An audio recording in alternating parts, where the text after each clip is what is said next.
सत श्रीकाल, नमस्ते, hello, my name is Navneet Kaur from गोटा डिज़ाइनर स्टूडियो। गोटा डिज़ाइनर स्टूडियो में हम आपको अवेलेबल कराते हैं सबसे यूनिक और custom made hand painted designs on every kind of fabric. आप अपने सूट्स, साड़ीज, दुपट्टास, बैग्स, किसी भी चीज़ पर हैंड पेंट करवा सकते हैं। ये हमारे बुटीक की सबसे बड़ी स्पेशलिटी है कि जैसे भी आप चाहें वैसे ही डिज़ाइंस तैयार हो जाते हैं। इसके अलावा हमारे पास ब्लॉक प्रिंटिंग और स्क्रीन प्रिंटिंग की सर्विसेज भी होती हैं। अगर आपको इनमें से किसी की भी जानकारी चाहिए तो प्लीज़ हमें नीचे कमेंट सेक्शन में लिखें या फिर हमें इंस्टाग्राम पर डीएम करें या फिर मेरे व्हाट्सएप पर भी मैसेज कर सकते हैं। आज से एनिमल फाइबर्स के बारे में बात करना शुरू करते हैं। कौन कौन से होते हैं, सबसे पहले आज की वीडियो में बात करेंगे सिल्क के बारे में, उसमें भी स्पेसिफिकली मलबरी सिल्क के बारे में बात करेंगे। कैसे बनता है, क्या प्रोसेस है, मार्केट्स में कैसे अवेलेबल होता है, आपको इसकी पहचान क्या है, वो उसके बारे में बात करेंगे। और भी बहुत सारे एनिमल फाइबर्स या फैब्रिक्स होते हैं, आने वाली वीडियोस में उनके बारे में बात करेंगे, जैसे वूल हो गया और मलबरी। आज की जो वीडियो उसके बारे में तो उसमें तो हम मलबरी सिल्क को कवर करेंगे। आने वाली वीडियोस में और भी सिल्क्स होती हैं जो अलग अलग वैरायटीज़ होती हैं, उनके बारे में बात करेंगे। तो आज की वीडियो शुरू करते हैं टॉप क्वालिटी सिल्क से। मलबरी सिल्क माना जाता है कि 5000 साल से भी पुरानी इसकी हिस्ट्री है, इसका ओरिजिन है। इसका ओरिजिन चाइना से माना जाता है। एक बड़ी इंटरेस्टिंग स्टोरी है इसके साथ जुड़ी हुई कि एक बार एक क्वीन या एक राजकुमारी कोई एक शहतूत के पेड़ के नीचे बैठी हुई थी और वो वहाँ पर चाय पी रही थी। अचानक ऊपर से एक कोकून गिरा उसकी चाय के अंदर, और क्योंकि चाय बहुत गर्म थी तो वो कोकून खुलना शुरू हो गया और उसमें से एक लंबा सा धागा निकला। और उसको इतना पसंद आया वो धागा, क्योंकि वो थोड़ा शाइनी था, मजबूत था, तो उसकी फिर प्रोसेसिंग शुरू करी गई और उसमें से एक बड़ा अच्छा फैब्रिक बना उस धागे से, जिसको रेशम या सिल्क बोला जाता है। इसके बाद माना जाता है कि वहाँ से और कंट्रीज़ में सिल्क या सिल्क वॉर्म्स को स्मगल करा गया और दूसरी कंट्रीज़ में भी इसकी जो प्रोडक्शन है वो शुरू हो गई। इसी तरह से इंडिया में भी यही माना जाता है कि ये स्मगल हुआ था, उसके बाद इसकी प्रोडक्शन यहाँ पर भी शुरू हो गई। इंडिया में जो सिल्क प्रोड्यूस हो रही है वो one of the best quality है वर्ल्ड की। बहुत अच्छी क्वालिटी की सिल्क यहाँ पर प्रोड्यूस होती है, मलबरी सिल्क की भी और दूसरी टाइप की सिल्क्स भी जो हमें अवेलेबल होती है वो भी बहुत अच्छी टाइप्स की होती है और बड़ी यूनिक होती हैं। वो हर एक की अपनी एक अलग पहचान होती है और उसी से उनको जो है उनको अलग अलग जगहों पर उनकी पॉपुलैरिटी भी बनती है। तो मलबरी सिल्क के बारे में बात करते हैं। मलबरी सिल्क यानी शहतूत के पेड़ से जो कीड़े ने पत्ते खाए उससे जो बना रेशम, उसको बोलते हैं मलबरी सिल्क।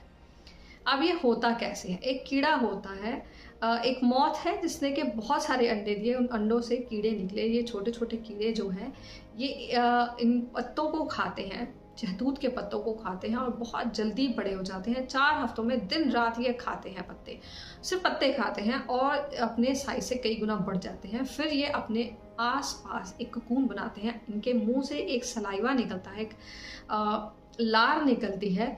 वो लार जो है वही इनके आसपास बुनती जाती है। ये 8 की शेप में घूमते रहते हैं और अपने आसपास ये वाला जो एक कोकून बनाते जाते हैं। अब बड़ी बड़ी कंपनीज सिल्क की प्रोडक्शन के लिए सिल्क फार्मिंग करती हैं, जिसको हम सेरीकल्चर बोलते हैं।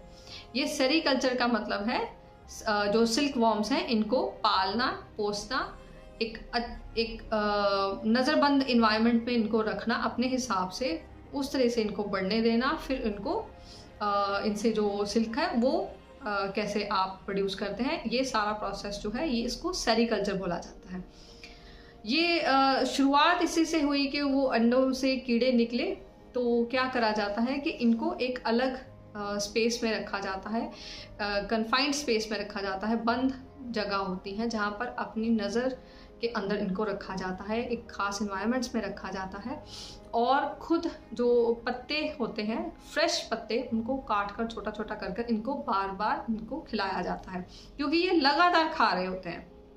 4 हफ्ते मैंने जैसे बताया ऑलमोस्ट दिन रात खाते हैं, तो खुद इनको अच्छे से अच्छे पत्ते जो हैं वो खिलाए जाते हैं ताकि अच्छे से अच्छा ये रेशम जो है पैदा कर सकें। तो सारा कुछ जो है वो कंट्रोल्ड स्थितियों में हो रहा होता है। इनका जो बेड होते हैं वो कंट्रोल रखे जाते हैं। अब जिस जगह पर आप इतने सारे कीड़े रखोगे वहाँ पर बीमारियों के, डिजीज़ के भी खतरे होते हैं, तो उनके लिए भी अलग अलग उपचार करे जाते हैं। कंट्रोल्ड स्थितियाँ इसीलिए मैं बता रही हूँ कि वहाँ पर इनको बहुत ध्यान रखना पड़ता है कि ये मरे ना, इनको कुछ डिजीज़ ना हो, क्योंकि अगर ऐसा होगा तो जो प्रोडक्शन होगी सिल्क की उस पर असर पड़ेगा। तो सबसे best quality of silk worm, उसके बाद सबसे best quality of mulberry leaves इनको खिलाए जाते हैं, सबसे अच्छा एनवायरनमेंट दिया जाता है। अब जब 4 हफ्ते ये खाते रहे तो 4 हफ्तों के बाद ऑलमोस्ट ये क्या करते हैं, 8 की शेप में अपने आसपास एक धागा छोड़ते हैं और कोकून बनाना शुरू करते हैं। ये जो धागा निकलता है ये इनके मुंह से निकलता है, एक लार है, एक्चुअली में ये एक लार है, सलाइवा होता है इनका, वो इनके मुंह से निकलता है, इनके सर के ऊपर से मुंह के द्वारा ये बाहर आता है और ये अपने आसपास उसको बुनना शुरू कर देते हैं। इसके साथ साथ ये एक और पदार्थ सेरेसिन छोड़ते हैं। ये एक तरीके की ग्लू है, गम है, जो कि इसको और मजबूत कर देती है, इसके कोकून को, इसके रेशे को और मजबूत कर देती है और वो एक स्टिफ जो है स्ट्रक्चर में बदल जाता है। अब ये जो कोकून है ये इनके लिए इसलिए ज़रूरी है ताकि ये जब सो रहे हैं, इतने 4 हफ्ते ये लगातार खाते रहे, तो अब ये सो जाते हैं। इसके बाद क्या है, इनकी प्रोसेसिंग क्या है कि इसमें ये बड़े होंगे, मॉथ में चेंज होंगे और फिर क्या करेंगे, उस कोकून को फाड़ कर उसमें होल करके बाहर निकलेगी मॉथ। तो कीड़े थे, कीड़ों ने कोकून बनाया, उसमें वो सोए थोड़ी देर के लिए, फिर उसके बाद लगभग 4 हफ्तों के लिए वो सोते हैं और उसके बाद वहाँ से निकलती है मॉथ, अंदर से वो डेवलप होकर निकलती है। लेकिन क्योंकि हम उसकी फार्मिंग कर रहे हैं, सेरिकल्चर में हम क्या करते हैं, तो हम ये नहीं चाहते कि वो जो उसके अंदर का प्यूपा है, जो वो सिल्कवॉर्म का वो अंदर प्यूपा है, वो इसको फाड़े, इसमें से बाहर निकले। हम क्या चाहते हैं, हम एक लंबा लगातार चलने वाला रेशा मिले, ना कि टूटा हुआ। तो हम क्या करते हैं, इंडस्ट्री क्या करती है कि एक ही हफ्ते के अंदर अंदर जब वो कोकून एक्चुअली में पूरा बन चुका है, तो इन सारे कोकून्स को एक बॉइलिंग वाटर में डाल दिया जाता है। बॉइलिंग वाटर यानी कि गर्म पानी, जो उबलता हुआ पानी, उसमें डाल दिया जाता है ताकि अंदर का कोकून मर जाए और ये कोकून जो है वो खुलना शुरू हो जाए, ये अनरेवल होना शुरू हो जाता है धागा। अब जब ये खुलना शुरू होता है तो आपको एक लंबा सा धागा, इतना लंबा कि कई बार ये 1 किलोमीटर से भी लंबा हो जाता है, तो इतना लंबा फिलामेंट आपको मिल रहा है, तो आप जो इंडस्ट्री है वो नहीं चाहेगी कि वो टूटे। इतना लंबा धागा मिलेगा, ऑब्वियस उसकी क्वालिटी भी अच्छी होगी।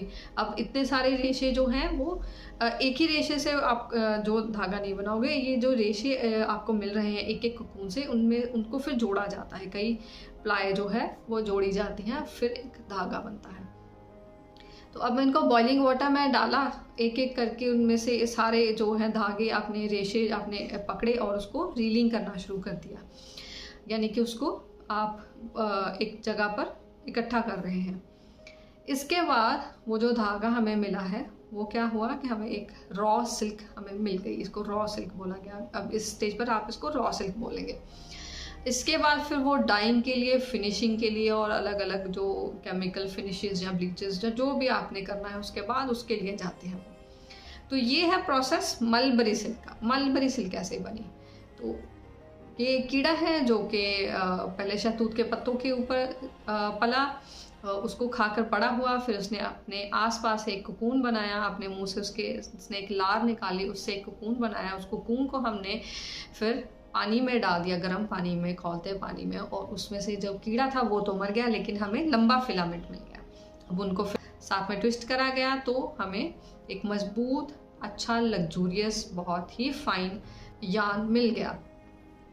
अब ये एक मजबूत यार्न होता है, मजबूत फैब्रिक होता है, लग्जूरियस है। अब ये क्योंकि इसका रख रखाव और इसकी प्रोसेसिंग जो है लेंथी ही नहीं बल्कि बहुत केयर मांगती है, तो इसकी वजह से ही सिल्क जो है बहुत महंगा हो जाता है। लेकिन इसकी क्वालिटी भी बहुत अच्छी होती है, गर्मी सर्दी दोनों में आप ये आप पहन सकते हो। स्किन के लिए अच्छा होता है ये, एलर्जिक नहीं, अगर आप एलर्जिक भी हो तब भी आपको सूट कर सकता है। हाइपो एलर्जिन मैं नहीं बोलूँगी कि हर एक ही एलर्जी वाले पर्सन को ये चल जाएगा, लेकिन मोस्टली ये स्किन के लिए फ्रेंडली होता है। इसके अलावा नेचुरल है, सबसे बड़ी बात, अगर आप इसमें बहुत ज़्यादा केमिकल्स यूज़ नहीं कर रहे फिनिशेस और डाइज में, तो ये नेचुरल है, तो ऑब्वियसली कि इन्वायरमेंट के लिए अच्छा है। हाँ, यहाँ पर आप ये ज़रूर क्वेश्चन कर सकते हो कि आपने इतने सारे कोकून्स को मारा, उनको गर्म पानी में डाला फिर जाकर आपको मिला, तो ये अहिंसा वाला तो नहीं हुआ। हाँ, अहिंसा वाला मैंने क्यों वर्ड यूज़ करा वो आगे आने वाली वीडियो में बताऊंगी। ये बड़ा इंटरेस्टिंग वर्ड है, इसके साथ जुड़ा हुआ, सिल्क के साथ जुड़ा हुआ। यहाँ पर जो मैं बात करना चाहूँगी वो ये है कि ये बहुत अच्छा कपड़ा है, बहुत ही बढ़िया इसकी फील होती है, लुक होती है। महंगा ज़रूर होता है लेकिन नेचुरल है, डिग्रेडेबल है, अर्थ फ्रेंडली है। लेकिन बहुत सारे लोग, बहुत सारी संस्थाएं इसका विरोध करती हैं क्योंकि इसमें बहुत सारे कुकून्स की हत्या करी जाती है। इसलिए बहुत सारे लोग जो हैं इसको पहनना या ख़रीदना पसंद नहीं करते।